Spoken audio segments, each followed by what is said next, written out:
Like Edel, I've had two children, and not only was I told not to take medicines, I was told not to take unpasteurized cheese because it could affect the baby. But I'm here today to read the information that we've gained over the past 4 years. This is an open letter to Professor Sean Daly, the Master of the Rotunda Hospital, Fiona Hanrahan, Director of Midwifery, Jim Hussey, Secretary and General Manager, Jennifer Donnelly, Clinical Director, and Dr. Nicola Maher, Consultant Obstetrician and Gynecologist, and all of the ADOMs.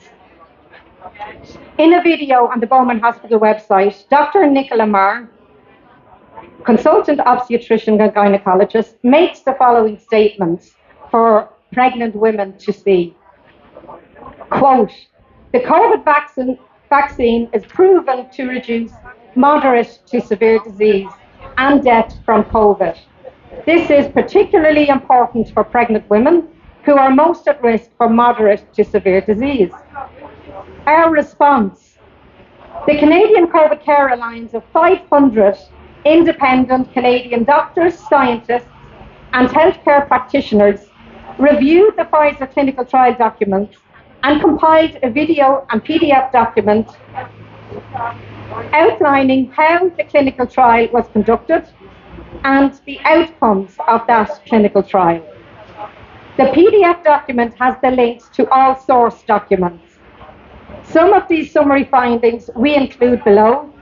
We suggest you watch the full video, which should be compulsory viewing for every healthcare professional.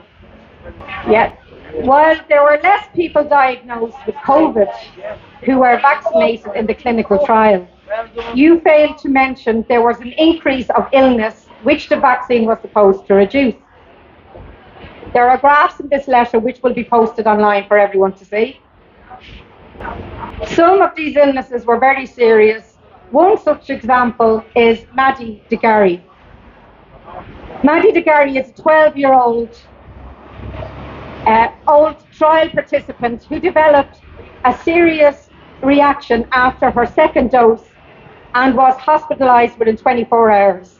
Maddie developed gastroparesis, nausea, vomiting, erratic blood pressure, memory loss, brain fog, headaches, dizziness, fainting, seizures, verbal and motor tics, menstrual cycle issues, lost feeling from the waist down, lost bowel and bladder control, and had a neurogastric tube placed because she lost her ability to eat. She has been hospitalized many times and has been wheelchair bound since. In their report to the FDA, Pfizer described her injuries as functional abdominal pain. The documents are in this letter to show. In addition to increased illness, there was more deaths in the vaccinated group, 20, compared to unvaccinated group, 14. The majority of these deaths were cardiovascular events. Myocarditis is an inflammatory process of the myocardium, the heart muscle. Severe myocarditis weakens your heart so that the rest of your body doesn't get enough blood. Clots can form in your heart, leading to a stroke or heart attack. Why would you put pregnant women, babies, and children at risk of heart attacks and strokes?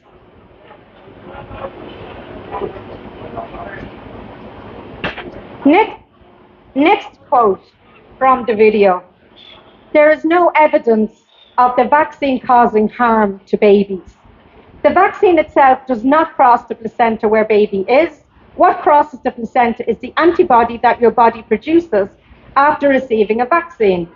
This antibody has been found in the blood of moms that have been vaccinated. This means potentially that these babies are also protected from COVID. Our response.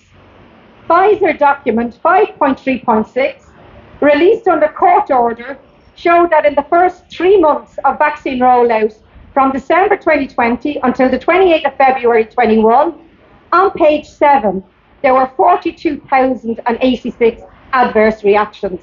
to the vaccine. 1,223 of those resulted in death. Of those that didn't die, 11,361 were not recovered at the time of the report, and they added 19,582 recovered with recovering to hide the number of injuries still not recovered.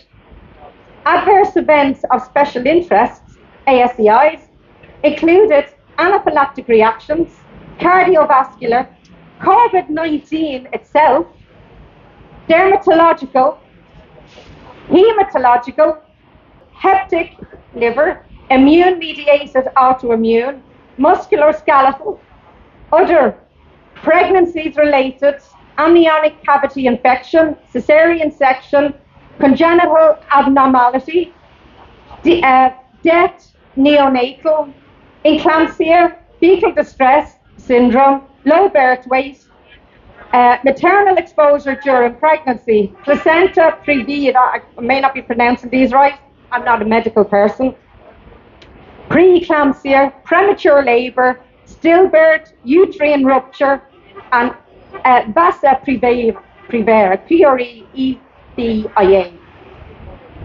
Renal, which is acute kidney injury, and renal failure, respiratory thrombotic events, blood clots. These are just the ASEIs. There are 9 pages of side effects in the appendix of document 5.3.6. A far cry for a sore arm and a headache that this video informs pregnant women about. On page 12 of this document, there were 270 pregnancies. They didn't follow up on 238, but of the 32 they did follow, 26 lost their babies. 5 outcomes were still pending, and only 1 had a normal outcome shown from those 270 pregnancies. Babies are not protected by this vaccine. On page 11, there were 138 medically significant cases, vaccine-associated enhanced disease, VAED, is a theoretical risk because 75 of 101 cases of COVID following vaccination resulted in hospitalization, disability, and life-threatening consequences or death. It took a court case by Public Health and Medical Professionals for Transparency, PHMPT, against the FDA to have these documents released to the public. All the court documents and all the Pfizer and recently released Moderna documents can be accessed from their website. Aaron Seary, the lawyer who won the court case, has made several presentations to medical committees and government agencies. His presentation can be found here. The link will be circulated. The next quote in the video: "You may be concerned about the risk of blood clots in pregnancy. The mRNA vaccines have no associated increased risk of blood clots," which you can see from the clinical trial and document 5.3.6 is not true. And indeed, an AstraZeneca vaccine does not have an increased risk. The types of blood clots that we are concerned about in pregnancy. Being pregnant does not increase your risk of blood clots after a vaccine. Our response: surely any blood clot is a reason for concern. AstraZeneca was taken off the market because it was creating blood clots that led to strokes, brain hemorrhages, and death. Marina Waldron, 21, collapsed from a brain hemorrhage in March 21 and died. Another family whose son, Ollie Akram Hope, died from the same complications a few days after Marina. These are just 2 of the very many people who died from blood clots. Pfizer document 5.3.6 discussed above covers thromboembryonic events, which are blood clots. On page 23, we have people attending today who have lost loved ones, but are corrupt RTE and government does not report on these or any of the excess deaths we are seeing in this country and worldwide since the rollout of these vaccines. The next quote of the video, both COVID-19 as a disease and the COVID vaccine are new. However, we now have data on hundreds of thousands of women who have received this vaccine across the world. There are now numerous scientific studies showing how safe the vaccine is. These studies show there is no increase in miscarriage rates. I beg you all to look at those graphs. In miscarriage rates, no increase in congenital abnormalities or babies born with small abnormalities. There is no increase in growth problems. There is no increase in stillbirth. And there is no increased risk in preterm labour. In comparison, COVID in pregnancies carries significant risk for your baby, including a doubling of the risk of stillbirth and a doubling of the risk of preterm birth. Our response: the COVID vaccines are not safe. These are peer-reviewed articles on myocarditis. This is a link to hundreds of peer-reviewed articles on myocarditis from the COVID vaccine. Following COVID-19 vaccination, everyone knows someone within their family or close circle of friends who have heart issues since getting these toxic vaccines.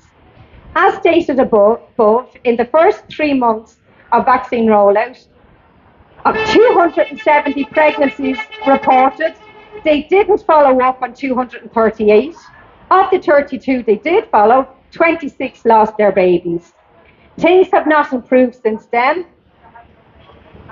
VAERS in the US, the Vaccine Adverse Events Reporting System, managed by the Centre for Disease Control, the CDC, it is estimated that only 1 to 10% of all cases get reported. We use this because of the reports and graphs available to view, because the same issues are happening worldwide. You can see some of these reports here today. There are currently 1,644,248 reports of adverse events, which you can see in the report, one of the things over here. There are currently 5,713,416 reports of adverse events on the World Health Organization VIGI Access database. This database is updated weekly, every Sunday. The deaths are hidden under general disorders and administrating site conditions. The spontaneous abortions and miscarriages are under pregnancy, perineum, I think it is, and perinatal conditions. It goes to the graph. The above graph shows how safe the COVID vaccine is. Note the low number of miscarriages in 2020 during the height of the pandemic that is so dangerous to pregnant women. The miscarriages and stillbirths only happened after the vaccine was rolled out. This is very clear in the report, in the graphs. I wish I had that graph here. Yeah, there it is. Is that it? No, that's not it. It's the one with the spike. Which one? This one? No. Yeah, that one's there, yeah. This one? Yeah. I want to see the one. So this is the graph we're talking about. If you look at this spike here, that spike here in 2007, on VAERS also, there is a list of other vaccines which were causing miscarriages at that time, and they were the flu vaccine, which is also recommended to pregnant women, and the HPV vaccine. It's not recommended to pregnant women at the moment, I don't think, but maybe it was at that time. But these graphs are available on openvaers.com. The next graph I'm showing here, the graph above shows number of miscarriages by onset day. If you move your mouse over each bar on the website, you will see the actual number. Fair play, Barry. At point zero here on the graph, that's 1,062 miscarriages on the day the vaccine was given. Sorry, miscarriages or stillbirths happened on the day. Please note that these systems only report 1 to 10% of cases. The next quote. Some people have expressed concern about how we don't have more long-term data on the use of these vaccines. These are new vaccines, I'm okay, Bert, but the vaccines themselves do not cross the placenta.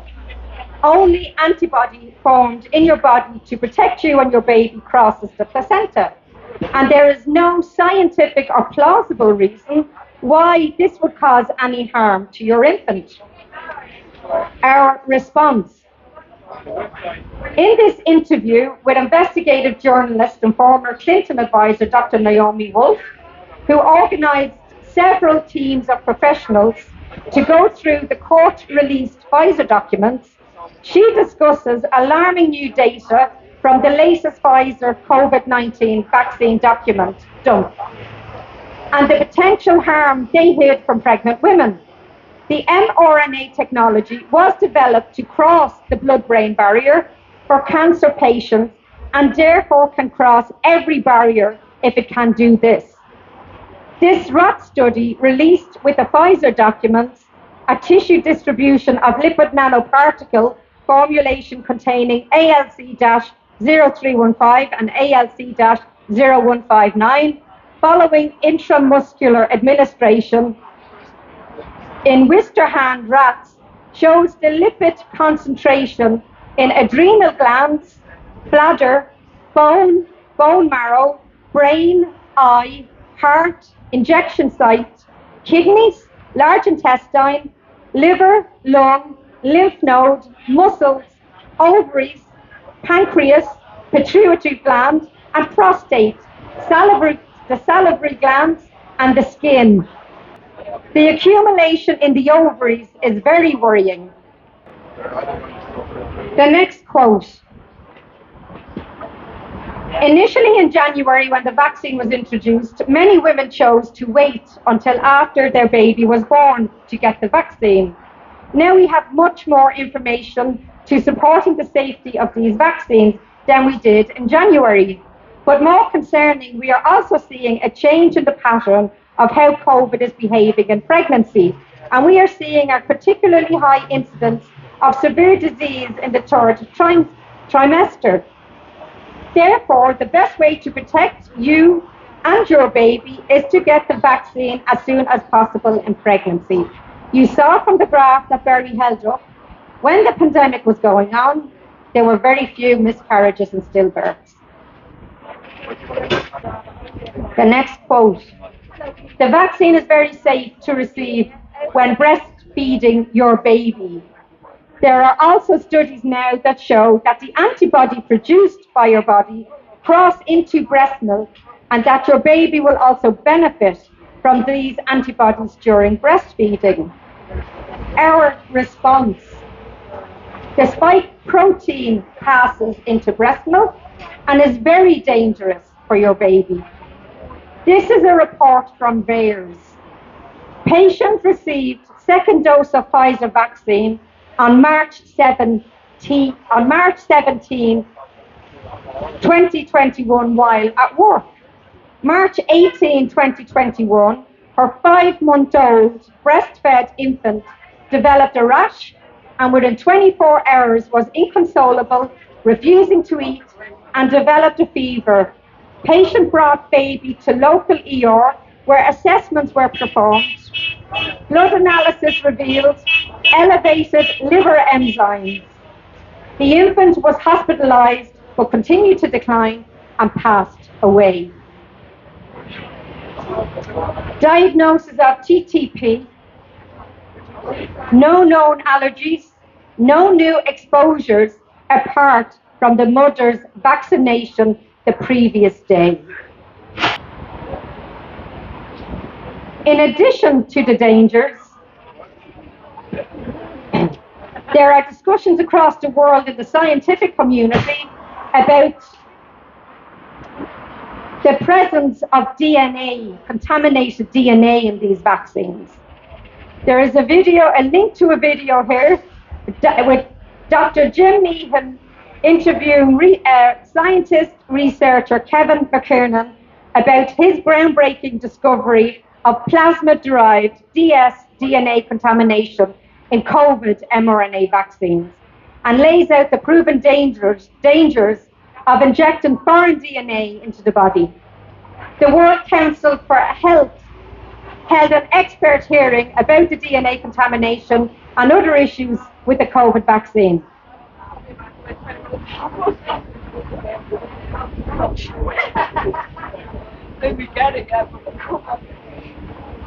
The next quote, it is also recommended, I have to skip the first part, okay, I need to drink. The next quote,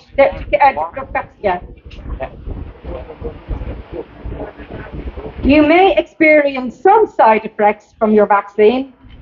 This is true of all vaccines. You may have a sore arm, or in some cases, you may have a fever, which usually is short-lived and usually resolves within 24 hours. It is fine to take paracetamol. That's the advice. It is also recommended to receive 2 other vaccines in pregnancy. This would be the flu vaccine and the pertussis or whooping cough vaccine. There is no need to wait any interval after taking either of these vaccines or receiving either of these vaccines before receiving your COVID vaccine. In addition, if you are scheduled to receive anti-D in pregnancy, there is no need to wait after receiving that before you receive your mRNA vaccine. Our response. The summary of product characteristics from medicines.ie lists the following side effects. This is our official site. These are the official medicines.ie side effects on their website. Hypersensitivity and anaphylaxis.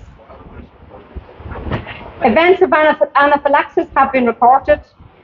Appropriate medical treatment and supervision should always be readily available in case of an anaphylactic reaction following administration of the vaccine. Close observation for at least 15 minutes is recommended following vaccination. No further dose of vaccine should be given to those who have experienced anaphylaxis after a prior dose. Myocarditis and pericarditis.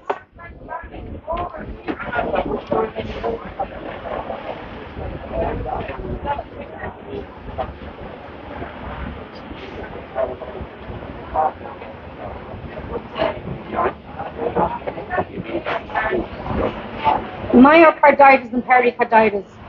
There is an increased risk of myocarditis and pericarditis, which I think everyone has seen. But now children are getting it, and babies. These conditions can develop within just a few days after vaccination and have primarily occurred within 14 days. They have been observed more often after the second vaccination and more often in younger males.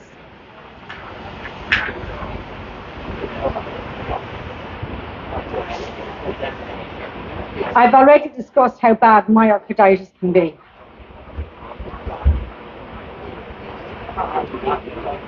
Anxiety-related conditions are also an issue. Thrombocytopenia and coagulation disorders, blood clots.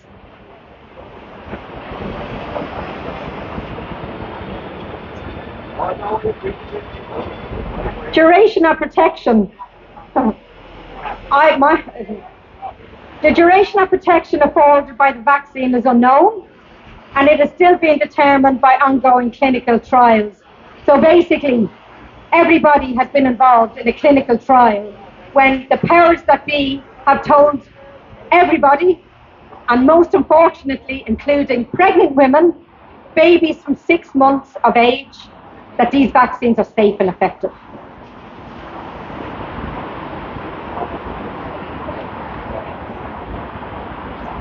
It is time to remove these products from the world.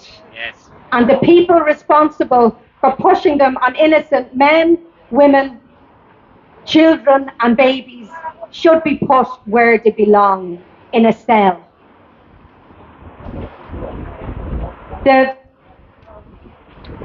information will be posted online and will be sent to the people in this hospital.